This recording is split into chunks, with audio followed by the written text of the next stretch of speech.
Apocalipsis capítulo 14, versículo 1. Después miré y he aquí el Cordero estaba en pie sobre el monte de Sión, y con él 144,000 que tenían el nombre de él y el de su Padre escrito en la frente. El capítulo 14 tiene una ligera variación al capítulo 13 que estudiamos y terminamos la semana pasada.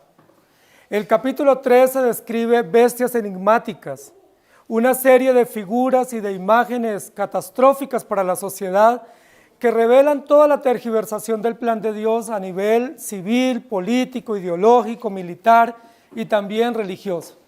Vimos dos terribles bestias descritas.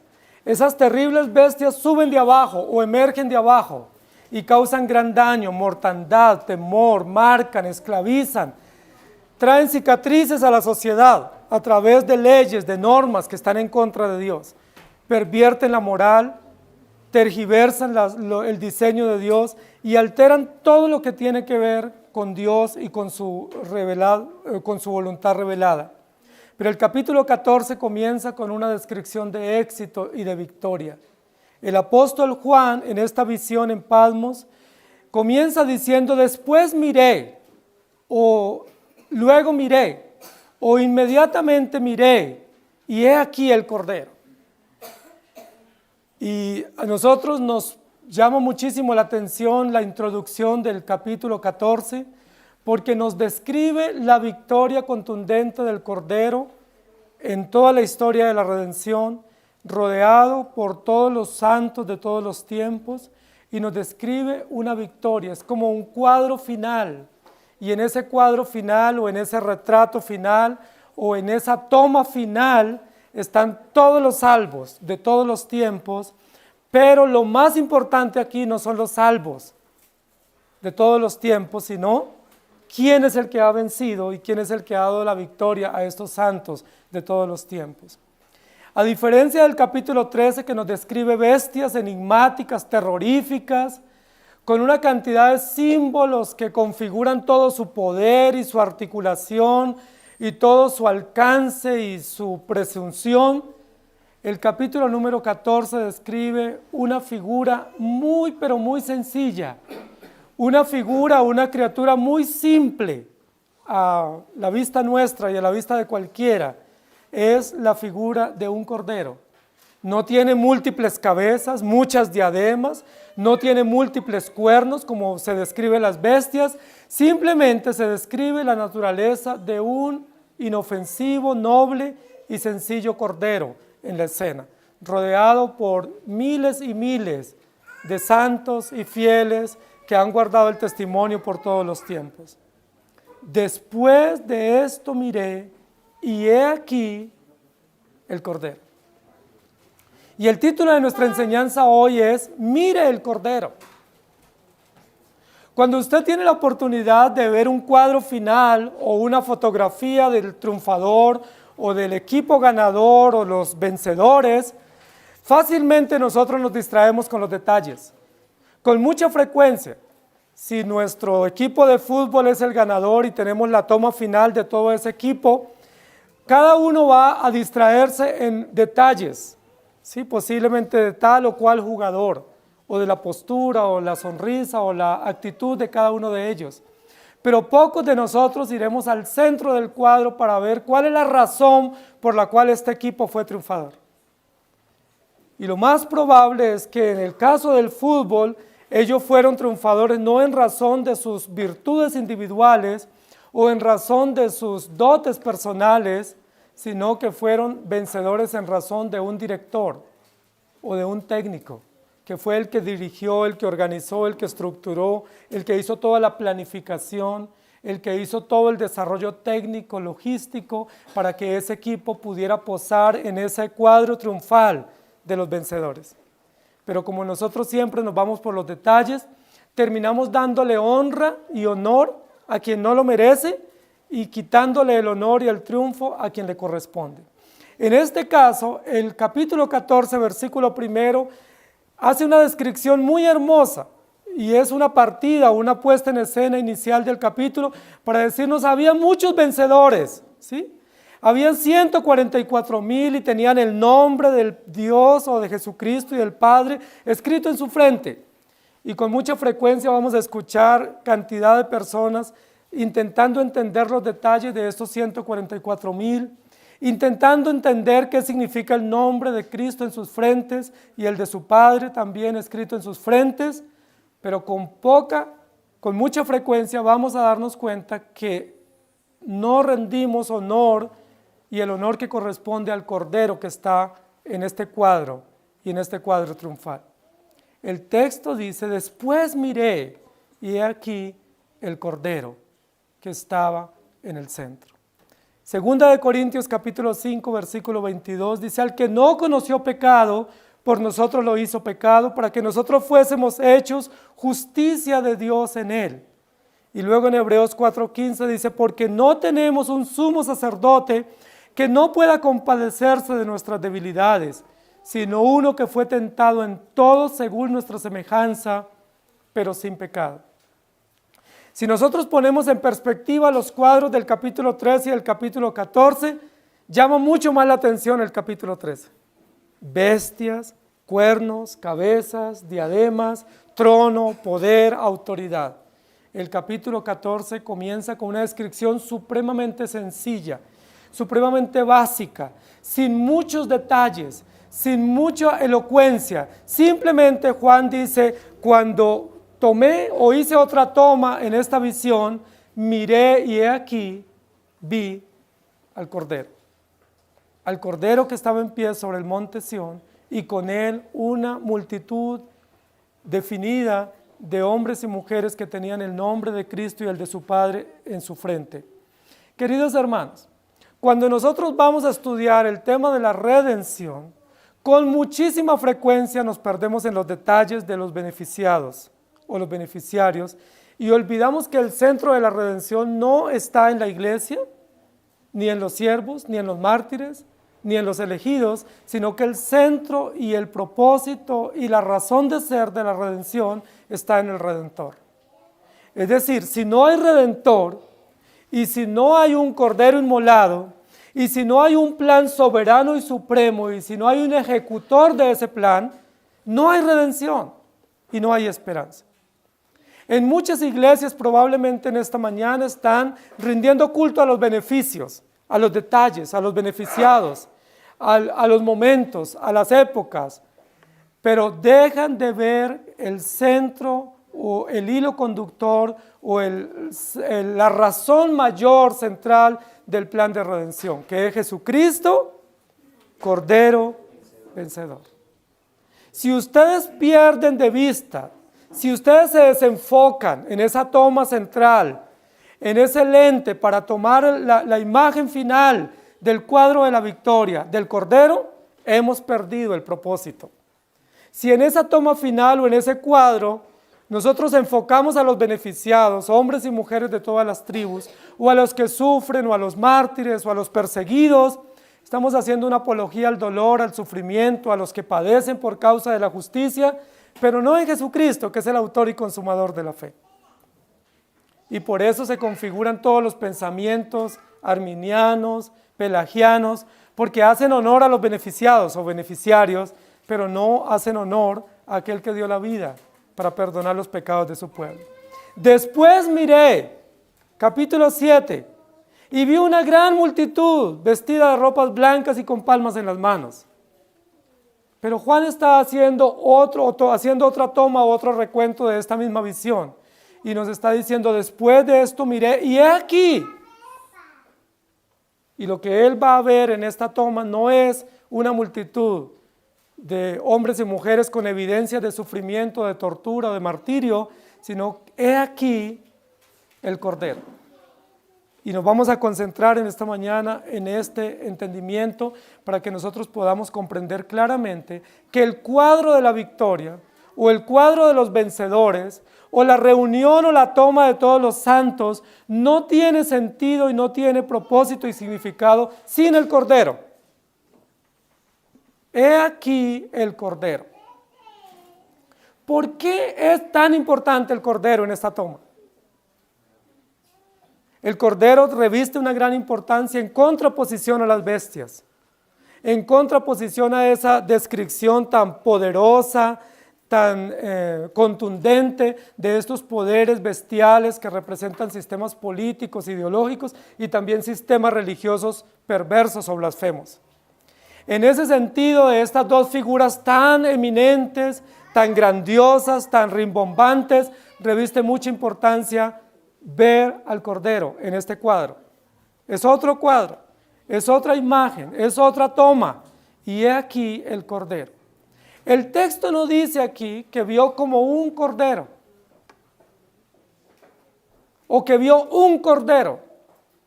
No usa un artículo indefinido, usa un artículo propio, un pronombre personal. He aquí el cordero, es decir, el único, el absoluto, el perfecto, el elegido, el dispuesto desde antes de la fundación, está allí en esa toma. Es el cordero, no un cordero, ni como un cordero. No usa un símil, una metáfora aquí para comparar o para describir algo semejante. Sencillamente es una descripción clara y precisa. Aquí está el Cordero. Para muchos de los estudiosos bíblicos, este texto describe a los creyentes en el cielo. Son muchos los biblistas y los que estudian las Escrituras que dicen, capítulo 14 de Apocalipsis describe a todos los creyentes en el cielo. Otros dicen, describe a todos los judíos salvos en el cielo. Otros van a decir, describe a los creyentes después del rapto, que están en el cielo. Nosotros hemos procurado tener un entendimiento un poco distinto y estamos en contravía de estos tres pensamientos que acabo de decir. En tal sentido, cuando dice aquí, he aquí el Cordero, está describiendo a aquel que se dispuso desde antes de la fundación del mundo para satisfacer todas las demandas del pacto y para perdonar los pecados de su pueblo. ¿Cuál es el primer lugar en la Biblia donde aparece el Cordero? Génesis es el primer lugar de la Escritura donde aparece el Cordero provisto. El Cordero como provisión perfecta para satisfacer. Génesis, capítulo 3. Y de ahí en adelante lo vamos a ver en todo Génesis y todo el Antiguo Testamento. ¿Cuál es el primer lugar en la historia donde aparece el Cordero? En el Edén. Y quiero que nos ubiquemos allí. Porque cuando dice, he aquí el Cordero, en lugar de estar describiendo un cuadro final escatológico celestial, aunque puede ser cierto eso, en el desarrollo del capítulo 14, nos hace mirar al pasado y recordar que el primer lugar en la historia de la humanidad donde aparece el Cordero es en el Edén y sucesivamente en Génesis para darnos esperanza de respuesta y de provisión a una sociedad caída y a un pueblo que necesita esperanza de redención. Génesis capítulo 3, ¿dónde estás tú? ¿Qué has hecho? ¿Has comido del árbol que te dije que no comieses? De cierto morirás. Pero después miré y he aquí el Cordero. Después miré y he aquí el Cordero. Quiero que no se distraigan, por favor, que se concentren. Génesis capítulo 3 describe la tragedia del hombre por el pecado. Una tragedia que es consistente y consecuente a nuestros tiempos. Una tragedia que es común a toda la humanidad de todos los tiempos. La tragedia de la miseria del pecado. Pero frente a la tragedia del pecado y a la consecuencia natural de la muerte y la esclavitud y la ira de Dios, después miré y he aquí el Cordero. El Cordero que trae esperanza para Adán y Eva en el Edén. Es el mismo Cordero que se muestra como provisión para Abraham y es el mismo Cordero que se constituye como provisión y esperanza para los creyentes de todos los tiempos. Después miré y he aquí el Cordero. Lo que nosotros podemos decir es lo siguiente. Hay un principio hermenéutico que dice que lo oscuro en la Biblia o lo más complejo, lo más denso, se debe interpretar a la luz de lo más claro. Ese es un principio simple de la hermenéutica, del análisis de la Escritura. Lo oscuro o lo complejo se interpreta a la luz de lo claro. ¿Qué es lo más oscuro aquí en el capítulo 14? Lo más oscuro probablemente tiene que ver con el número de los 144,000. Pero ¿qué es lo más simple, lo más sencillo, lo más evidente del capítulo 14? El Cordero. Es simple. El Cordero es una provisión de Dios desde antes de la fundación del mundo para perdonar los pecados de su pueblo. Y a la luz de la descripción clara y precisa del Cordero, podemos entender o interpretar qué beneficio o quiénes son aquellos que rodean o que acompañan esta corte al lado del Cordero. He aquí el Cordero que está en pie. El Cordero, dice el versículo 14, versículo 1, está en pie. Y yo quiero que ustedes noten eso. ¿Por qué el Cordero está en pie? Porque está en una señal de triunfo, de victoria. Está en una señal de ser la provisión perfecta y eficaz. No es un Cordero dolido o herido, o no es un cordero lastimero que produce dolor y angustia, no es un cordero indefenso. El cuadro que se describe aquí no es el de un cordero que está siendo llevado dócilmente, sino de un cordero que aparece en el cuadro en pie, es decir, como un cordero victorioso, un cordero fuerte, un cordero poderoso, una verdadera provisión, ¿sí?, para aquellos que están bajo la condición del pecado, pero que son beneficiarios de la promesa. Muchos especulan sobre este símbolo del Cordero, y son muchos los que dicen es que el Cordero habla del triunfo final. Hermanos queridos, no hay un texto en la Biblia donde aparezca la figura del Cordero en los hechos finales de la redención, porque la figura o la metáfora del Cordero es una metáfora que habla del Antiguo y del Nuevo Testamento en cuanto a la promesa y el cumplimiento perfecto de las disposiciones de la redención. No hay ninguna relación directa del Cordero con la segunda venida o con la venida del Señor Jesús. La Biblia dice que cuando el Señor venga, vendrá como juez, ¿cierto? Como rey soberano y perfecto en caballo blanco para vencer, venciendo y para vencer. Pero no dice que será un Cordero que vendrá, ¿sí?, y menos un cordero sobre un caballo. Lo que dice es que el Cordero lo que nos muestra es toda la historia o el intervalo de estos 6,000 años de historia, donde el Cordero es símbolo contundente de cumplimiento de las disposiciones del pacto. Entonces, cuando dice aquí, he aquí vi un Cordero, la pregunta es, ¿el Cordero estaba en el cielo? ¿En el trono ya entronado, victorioso? ¿O está llevándonos a recordar que la primera aparición del Cordero es en Génesis 3 y que ese Cordero es una evidente provisión o una evidente promesa pactual que nos recuerda que todos los salvos de todos los tiempos están allá en el trono en razón de la tarea o el cumplimiento o la promesa del Cordero?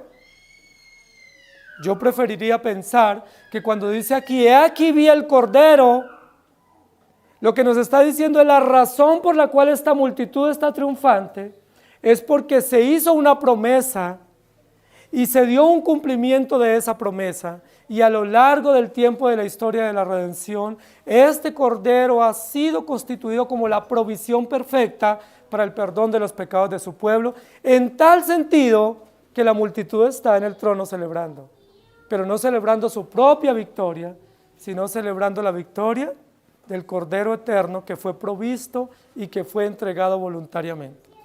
Entonces, mire el Cordero. Si usted quiere reconocer que usted ha sido perdonado y si usted puede dar testimonio de que es un hijo de Dios, usted tiene que mirar al Cordero. Si usted no logra ver al Cordero, usted se está viendo a sí mismo. Y es posible que sea salvo, pero que sea salvo mirando sus propias obras, es decir, está desenfocado. Y es posible que tampoco sea salvo, porque si se está mirando a sí mismo o está mirando sus triunfos o sus logros, probablemente usted no ha podido ver el Cordero. Lo que está diciendo aquí Juan es, después miré y miré el Cordero, o mire el Cordero. Es decir, no se mire usted a sí mismo, porque si usted se mira a sí mismo no hay esperanza, no hay seguridad, ni hay gloria, porque la única gloria de este cuadro del capítulo 14 recae sobre el Cordero. Aquí no hay gloria para la multitud, no hay gloria para los 144,000, no hay gloria para aquellos que cantan. Ellos lo que hacen es reconocer la gloria de aquel que está en el trono, es decir, el Cordero que está en pie. Entonces lo primero es el Cordero está en pie porque es la provisión perfecta que desde el Edén se dio para salvar al pueblo de Dios y para mostrar la gloria de la redención. Primera de Samuel capítulo 2 versículo 10 dice: delante de Jehová serán quebrantados sus adversarios y sobre ellos tronará desde los cielos. Jehová juzgará los confines de la tierra, dará poder a su rey y exaltará el poderío de su ungido. Y Salmo 18:2 dice: Jehová, roca mía y castillo mío y mi libertador, Dios mío, fortaleza mía, en él confiaré, mi escudo y la fuerza de mi salvación, mi alto refugio. Y en el Salmo capítulo 2, versículo 6, que es uno de los salmos mesiánicos, dice: pero yo he puesto mi rey sobre Sión, mi santo monte. Primero que tenemos que ver en este texto es: el Cordero está en pie. Es decir, el Cordero se ofrece o se presenta como la provisión perfecta de Dios para su pueblo, para perdonar los pecados de su pueblo, de tal manera que lo que Juan está viendo aquí es que hay un pueblo redimido por gracia, pero que es redimido no sobre la base de sus obras o de su fe, sino sobre la base de la presencia del Cordero que está en pie o que está siempre incólume ahí para cumplir las disposiciones eternas del pacto de la redención. Después miré y he aquí el Cordero estaba en pie sobre el monte de Sión. Y esa es la segunda parte del texto que llama mucho la atención. Estaba sobre el monte de Sión. Hay muchos montes importantes en la Biblia, ¿sí? Alguien dirá que Moriah es un monte importante, pero hay otros montes que son muy importantes en la Biblia y uno de ellos es el monte Sinaí. El monte Sinaí es muy importante porque fue allí en esa montaña o en esa cordillera donde Dios entregó las tablas de la ley a Moisés. El monte Sinaí representa el monte de la ley, o el monte de la norma, o el monte de la legislación de Dios en favor de su pueblo. El monte Sinaí representa toda la legalidad del pacto.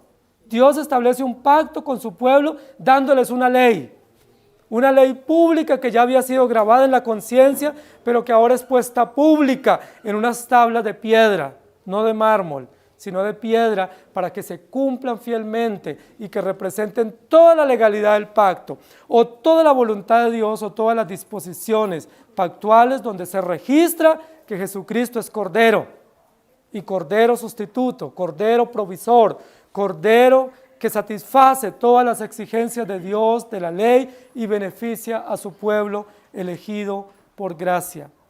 El texto dice: después miré y he aquí el Cordero en pie sobre el monte. Es importante esa descripción porque ahí dice que estaba sobre el monte, no en el monte. Estaba sobre, encima, ¿sí? Tomando dominio, autoridad, en un lugar visible, en un lugar donde todos lo podían ver. La pregunta es: ¿este monte Sión es el mismo monte Sinaí? No, porque el monte Sinaí estaba en el camino, ¿cierto?, entre Egipto y Arabia, y el monte Sión estaba en Jerusalén, o a los alrededores de Jerusalén. La pregunta que nosotros tenemos que hacernos aquí cuando habla de un monte, o sobre un monte, o sobre el monte de Sión, es: ¿realmente está hablando del monte de Sión, o está hablando del monte a los alrededores de Jerusalén donde Jesús fue puesto en el Calvario? Recuerden que Jesucristo fue exhibido públicamente, fue puesto públicamente y fue colgado públicamente en una montaña que se llama el Monte de los Olivos, o el Olivar, o en esas colinas de los Olivos, cerca donde Jesús ascendió, fue donde Jesús fue puesto. Jesús fue puesto fuera de Jerusalén, en una de las partes altas, en un monte, y fue colgado y fue exhibido públicamente porque la Biblia así lo decía, o las profecías, y porque era necesario que Jesús fuera puesto en alto y que fuera puesto públicamente. La pregunta que tenemos que hacernos es, cuando dice Juan que vio al Cordero que estaba en pie sobre el monte, o que estaba encima del monte, o que estaba exhibido públicamente en el monte, ¿se refiere al Calvario?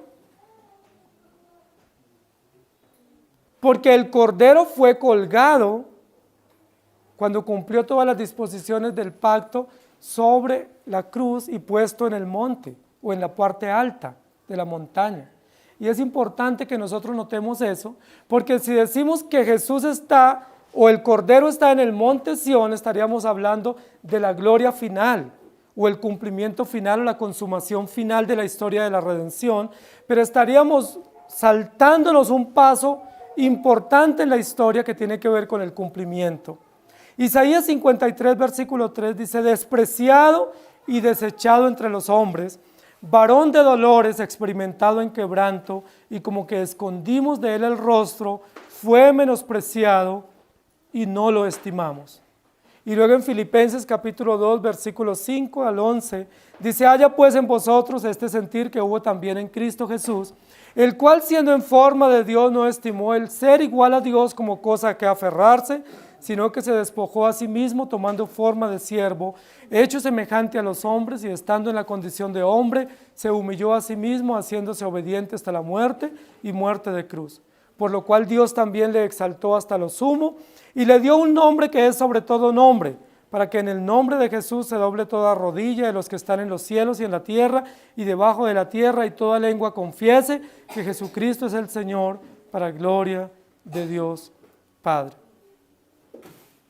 Zacarías capítulo 14, versículos 4 dice, y se afirmarán sus pies en aquel día sobre el monte de los olivos que está enfrente de Jerusalén al oriente.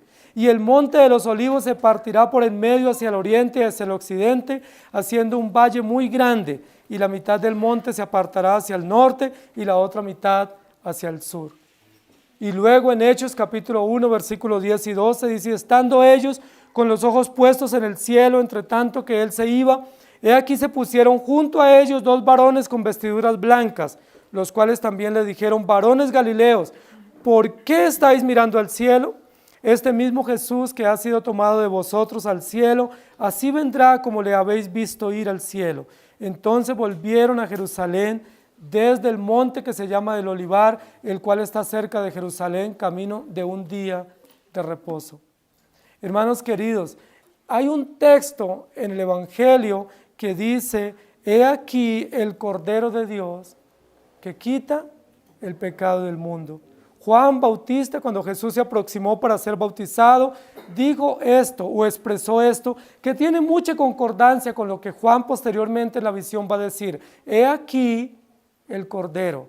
Pero aquí no va a decir, he aquí el Cordero de Dios que quita el pecado del mundo, sino he aquí el Cordero que está en pie sobre el monte, o que ha sido puesto sobre el monte, o que ha sido colgado sobre el monte para cumplir las disposiciones del pacto. Aquí nos está hablando el texto de otro momento histórico que tiene que ver con el pacto eterno. Primero, el Cordero provisto como señal, como figura, como reemplazo, como sustituto para satisfacer las demandas de Dios y de la ley y para perdonar los pecados de su pueblo.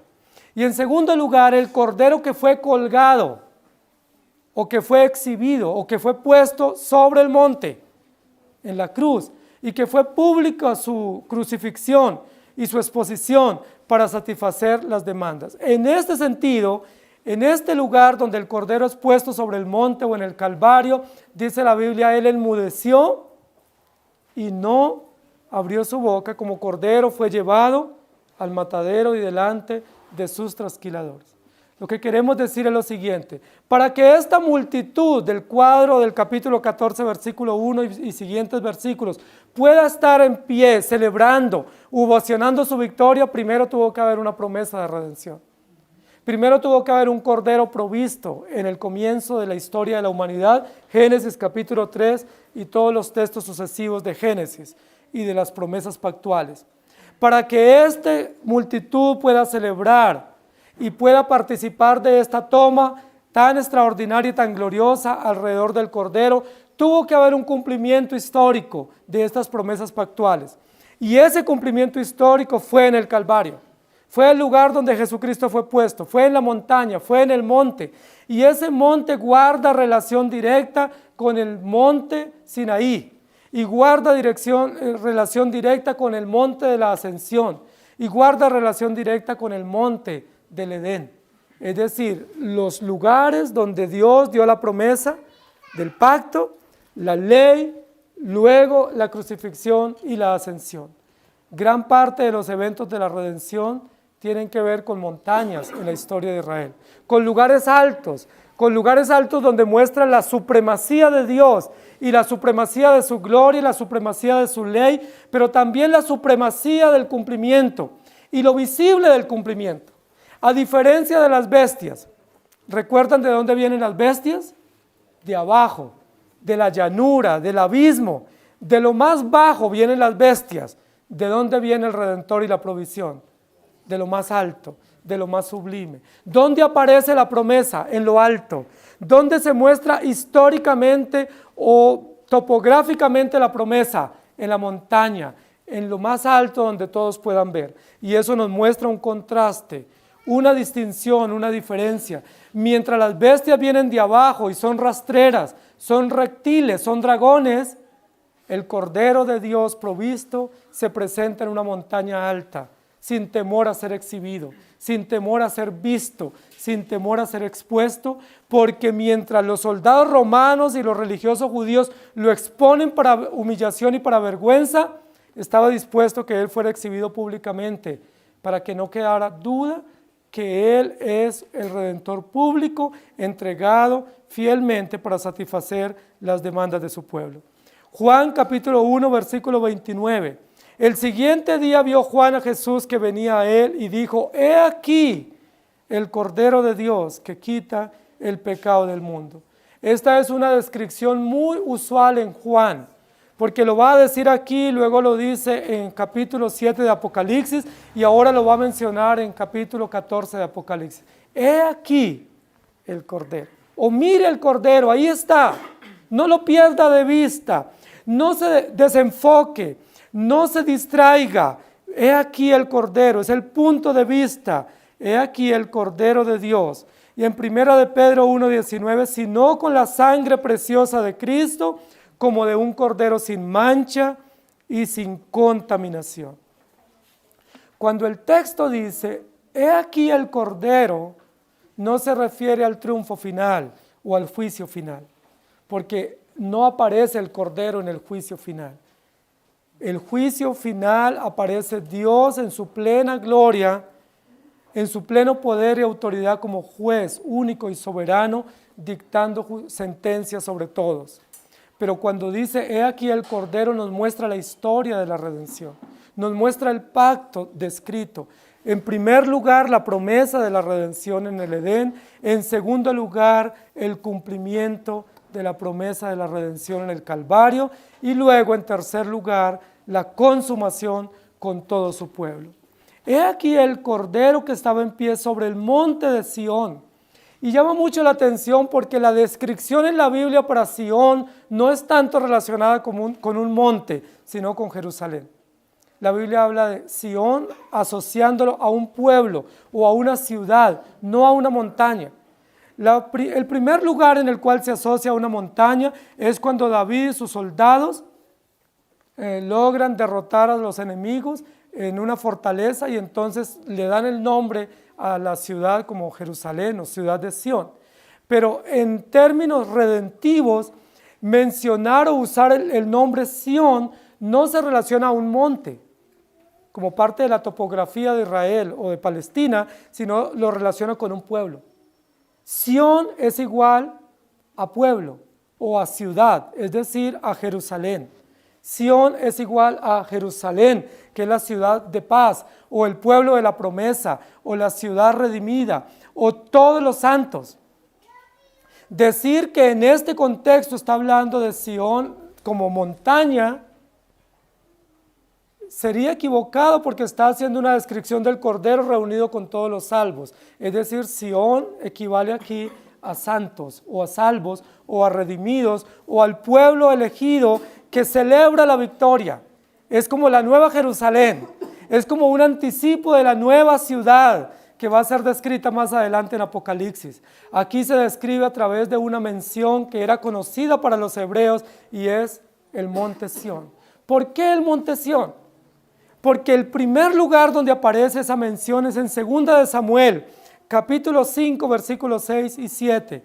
Entonces marchó el rey con sus hombres a Jerusalén contra los jebuseos que moraban en aquella tierra, los cuales hablaron a David diciendo: tú no entrarás acá, pues aún los ciegos y los cojos te echarán, queriendo decir: David no puede entrar acá. Pero David tomó la fortaleza de Sión, la cual es la ciudad de David. La primera mención a Sión es como una conquista que hace David de ese territorio de parte de los jebuseos, y se conoce eso como la ciudad de David. ¿Cuál es la ciudad de David? Sión. Luego Belén, la ciudad de David, y luego Jerusalén, el pueblo de la promesa, o la nueva Jerusalén, donde está el templo y donde están todos los que son salvos por la simiente de David, o por la descendencia de David, o por el rey, que es el hijo de David, Jesús, el Cordero inmolado. ¿Me hago entender? Cuando aquí dice, está en el monte Sión, pues no tenemos que pensar en una montaña que se llama Sión, porque Sión aquí se asocia con los redimidos, con los salvos, con la ciudad de Dios, con la nueva Jerusalén. En tal sentido, lo que tenemos que ver es aquí la consumación de la historia de la redención a través de esta mención, y la consumación con la multitud de creyentes redimidos testificando de la obra preciosa que el Cordero ha sellado o ha garantizado como herencia para todos los redimidos. Entonces, después miré y he aquí el Cordero que estaba en pie. La primera mención al Cordero en el Edén. Génesis 3, Cordero en pie como provisión, como sustituto, un Cordero que se ofrece voluntariamente como una señal de promesa y de esperanza pactual para pagar los pecados de su pueblo y satisfacer las demandas de la ley. Primera mención, he aquí el Cordero, ¿dónde está? En el Edén, promesa primigenia, promesa principal de redención.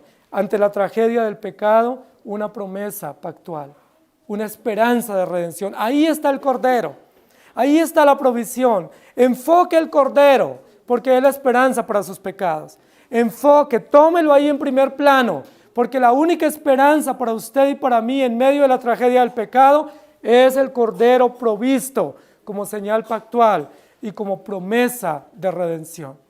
En segundo lugar, el Cordero está en pie en el monte, sobre el monte. Queridos hermanos, no tiene sentido la metáfora del Cordero si es simplemente una tradición hebrea. No tiene sentido los múltiples sacrificios si son simplemente ritos religiosos o ceremoniales. El único sentido de la señal metafórica del Cordero y de los señales de múltiples corderos en sacrificios es que Jesucristo es el Cordero que quita el pecado del mundo. Juan Bautista lo dijo cuando Jesús se aproximó: he aquí el Cordero de Dios que quita el pecado del mundo. He aquí el Hijo de Dios que viene y camina y se aproxima voluntariamente hacia el monte. Jesús mismo se entregó voluntariamente. Antes de bajar a Jerusalén en su última visita, dice la Biblia, Jesús afirmó su rostro y voluntariamente se llenó de coraje, de valor, de determinación y se entregó, porque ha llegado la hora, le dijo a sus discípulos: el Hijo del Hombre será entregado en manos de pecadores y será puesto en una cruz y será levantado en una montaña para que todos lo vean, se burlen de él, pero esa burla también muestra toda la connotación judicial de que Jesús fue puesto en alto, para que sea un testimonio, un emblema, un estandarte, una señal pública a todos los que lo mataron y a los que hoy siguen negándolo, que él fue puesto públicamente, el Cordero de Dios que quita el pecado del mundo, sobre un monte en el Calvario. Esa es la razón por la cual los fieles celebran, porque el Cordero no simplemente fue muerto y puesto como señal en los dinteles de las puertas, no simplemente fue una tradición anual en la fiesta de la Pascua. No solamente eran tradiciones de ritos hebreos, sino que todo eso se consuma en un único sacrificio perfecto en el Calvario. He aquí el Cordero puesto en el Calvario, perdonando judicialmente los pecados de su pueblo. Y en tercer lugar, he aquí el Cordero triunfante en Sión. He aquí el Cordero triunfante en medio de Jerusalén, en medio de su ciudad, en medio de los redimidos. Y esa última parte del texto dice, y con él, en Sión, no en el Calvario, no en el Edén. En el Edén, una sociedad caída que recibe una promesa redentiva basada en el Cordero. En el Calvario, una sociedad que se levanta en contra de él, que ve el testimonio judicial de Jesucristo en el Calvario, exhibido públicamente. Pero ahora una multitud con él en Sión. Está describiendo a los creyentes en la consumación de la historia, dándonos la promesa de la redención. Y esto reviste una gran importancia. Alguien pudiera verlo como un texto paralelo del capítulo 7 de Apocalipsis.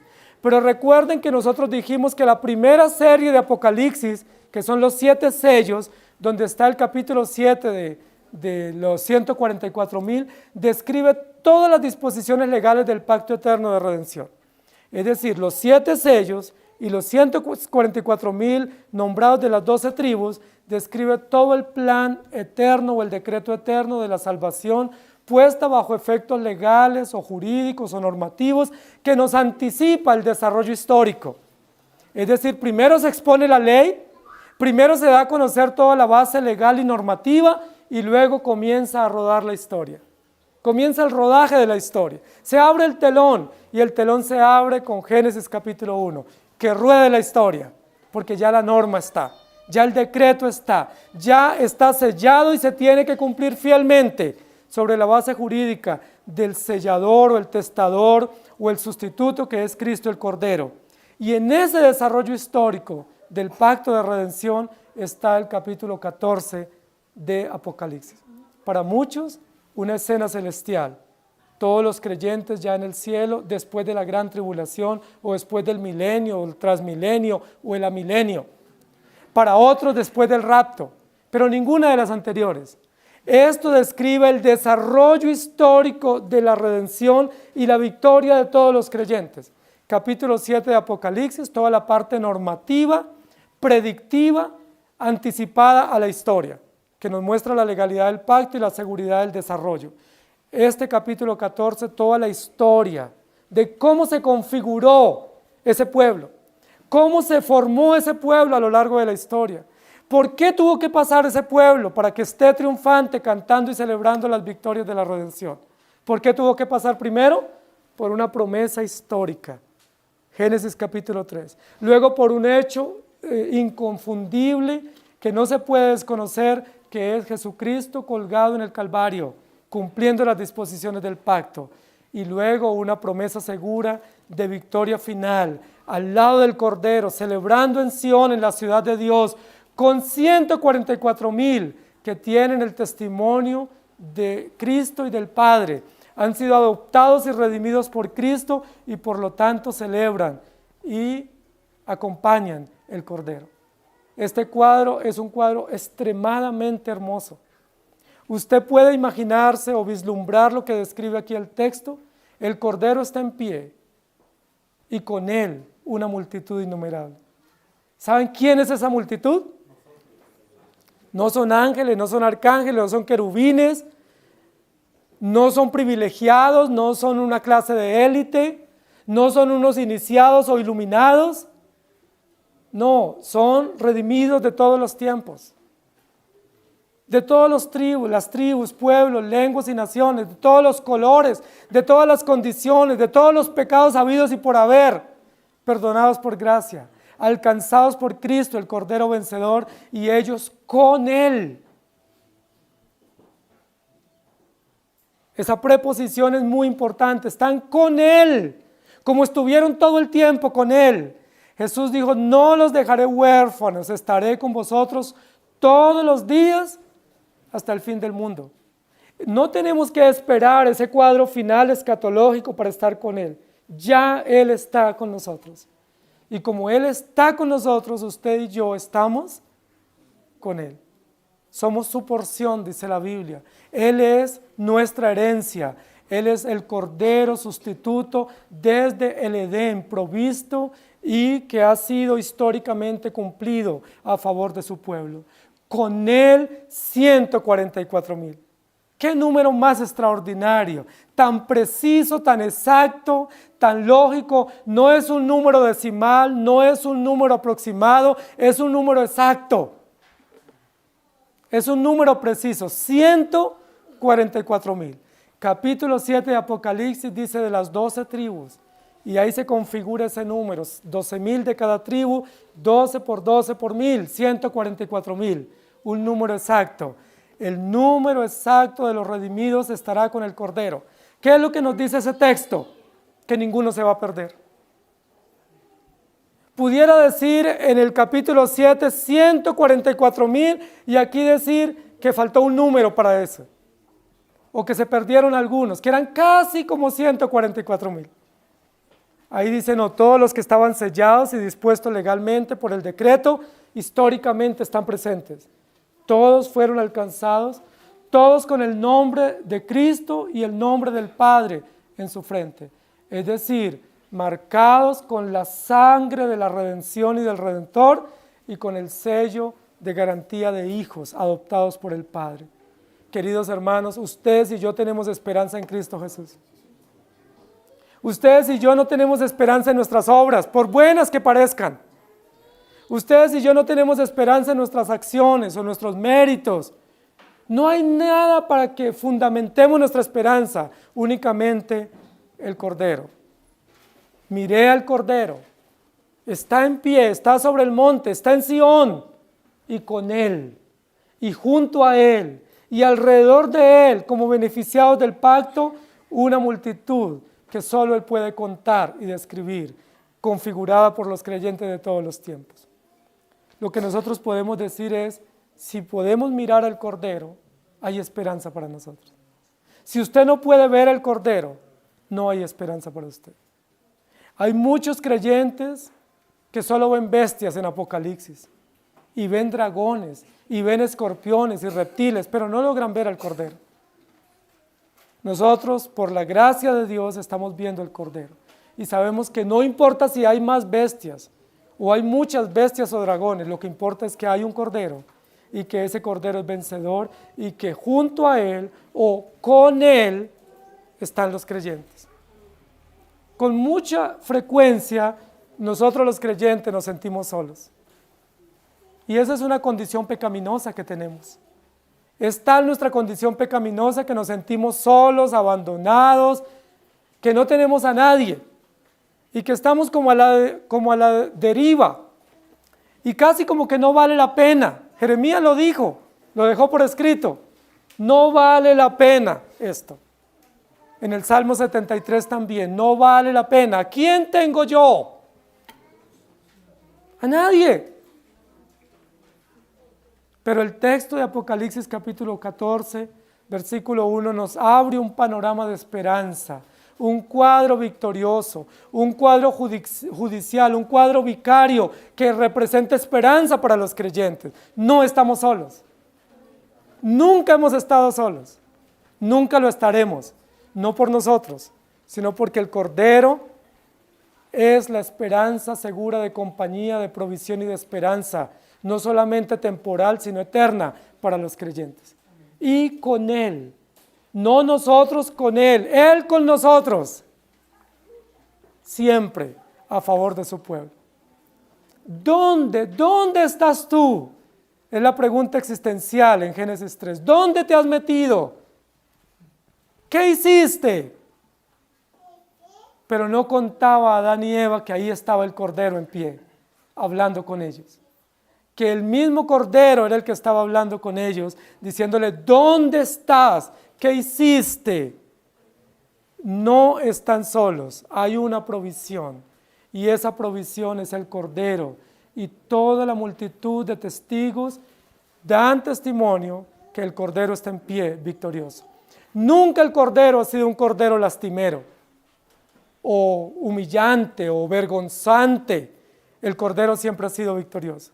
La pregunta que podemos hacernos es, ¿por qué los creyentes tenemos la tendencia a poner cara de miseria y de dolor y de lástima? ¿Por qué muchos creyentes hacen un cuadro de la vida cristiana como si fuera un cuadro de mendigos, de pordioseros, de lastimeros? Y a muchos les pregunta uno, ¿y cómo está, hermano? Y la respuesta es, pues, ahí pues llevándola, ¿no? Ahí en la lucha, a medias y sin zapatos, ahí pues tratando de sobrevivir. No, la Biblia dice que el cuadro del Cordero es un cuadro victorioso, triunfante, es un cuadro emblemático, donde se exhibe su gloria, su poder y su autoridad. Y si usted y yo estamos con Él, ¿cómo debemos estar? Si ustedes y yo estamos junto a Él, ¿cómo debe ser el cuadro de la vida cristiana? Un cuadro de gloria, de victoria, de honor, de autoridad. No importa las adversidades, no importa los dolores o las aflicciones, tenemos en nuestras frentes la marca del Hijo y del Padre. ¿O es que ustedes no tienen su marca? Mírense su marca en la frente. Porque si en su frente está la marca de los cuernos, representan la bestia o de aquel que se asemeja al cordero.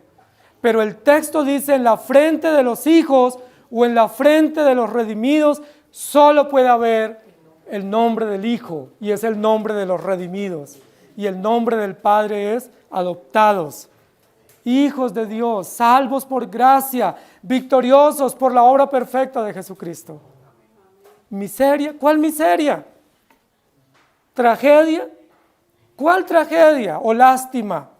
Yo no veo aquí un cuadro lastimero del Cordero, como a veces nos lo quieren presentar. El Señor caído, pobrecito.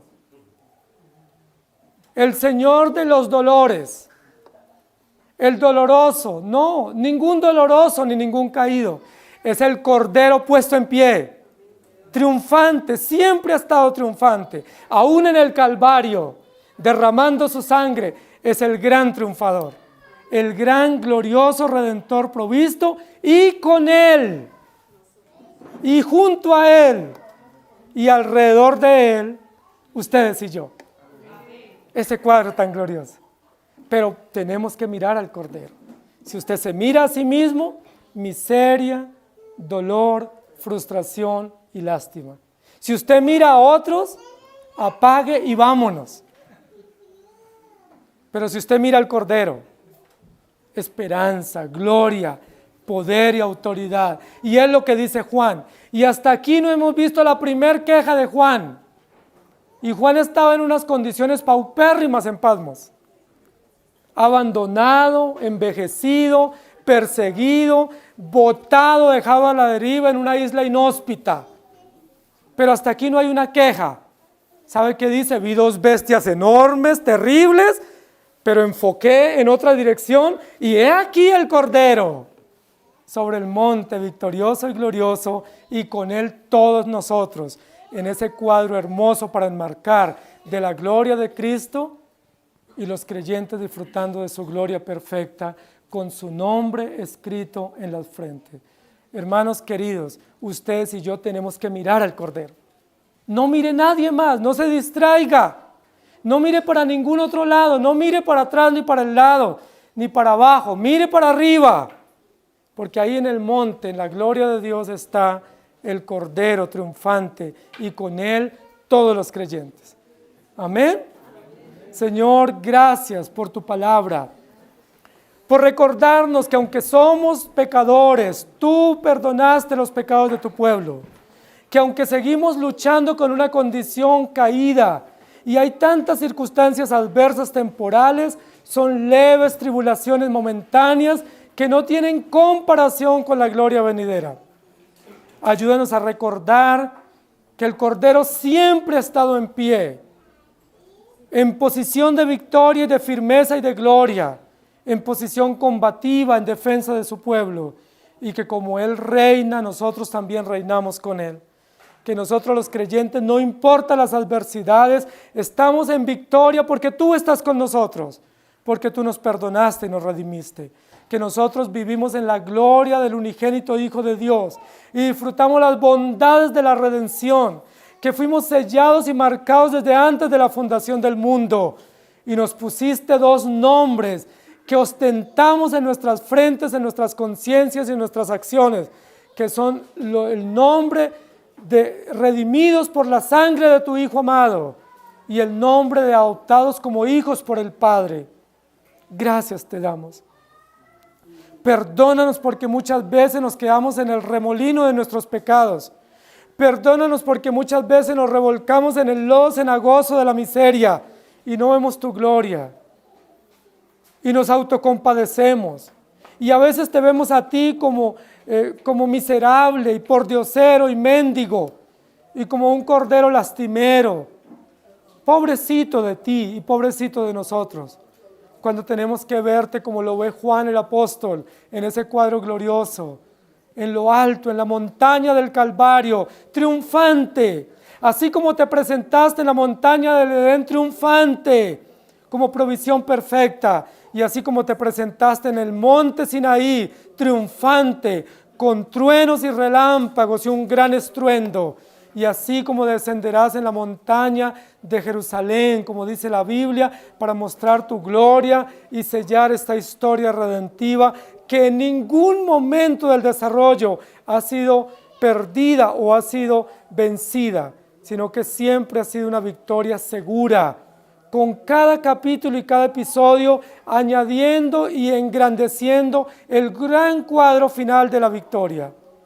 Gracias por esa iglesia triunfante de todos los tiempos. Y gracias porque hoy los creyentes que estamos aquí escuchando y presenciando este cuadro, damos testimonio de que estamos contigo. No por nuestros méritos, sino por la sangre de Jesucristo en el Calvario y por la promesa provista desde el Edén. Estamos con el Cordero, estamos alrededor del Cordero, estamos en el Cordero. ¡Qué maravilla! Ayúdanos a vivir para ti y que todas las adversidades sean como aguas pasajeras y que todas las adversidades sean como miserias temporales y que todas las adversidades sean como escalones que nos ayuden a ver tu gloria y no a desanimarnos y ver la miseria del pecado o a mirarnos a nosotros mismos. No importa las bestias, los dragones, las amenazas judiciales o políticas, no importa las falsedades doctrinales, lo que importa es que el Cordero está en pie. El Cordero está derramando su sangre y mostrándonos ese cuadro del Calvario.